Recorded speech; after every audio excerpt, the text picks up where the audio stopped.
Several US allies are evacuating their citizens from Kabul airport, including Afghans who worked alongside them and who are now desperate to flee.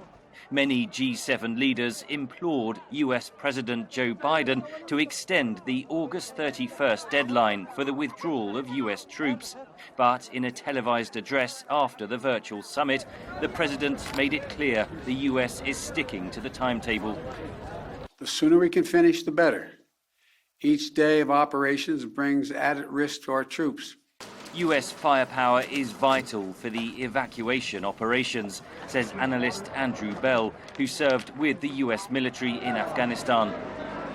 They provide important security capabilities that certainly in small components can be provided by some of the NATO allies, but really the backbone has been formed by the US military.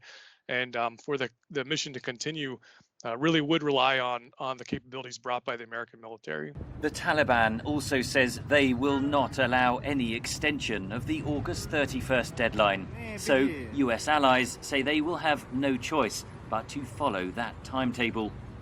We will go on right up until the last moment that we can. But you've heard what the President of the United States has had to say. You've heard what the Taliban have said.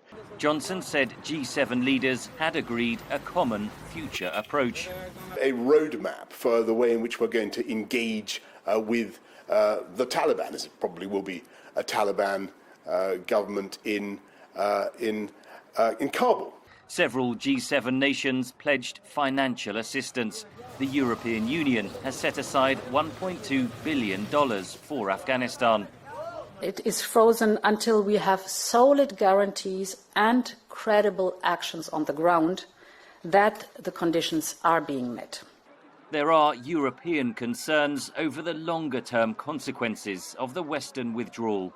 Let's not allow the creation of a new market for smugglers and human traffickers, and we are determined to keep the migratory flows under control and the EU's borders protected. G7 and NATO alliances have been tested by the abruptness of the US withdrawal, says analyst Bell. In the short term, certainly this will continue to add some of the friction. There are bridges that continually need to be rebuilt in the post-Trump era. But I think in the long term, this won't do much to significantly damage our relationship with our allies. For now, the focus of the US and its allies remains on the difficult and dangerous evacuations amid the chaos at Kabul airport. Henry Ridgwell for VOA News, London.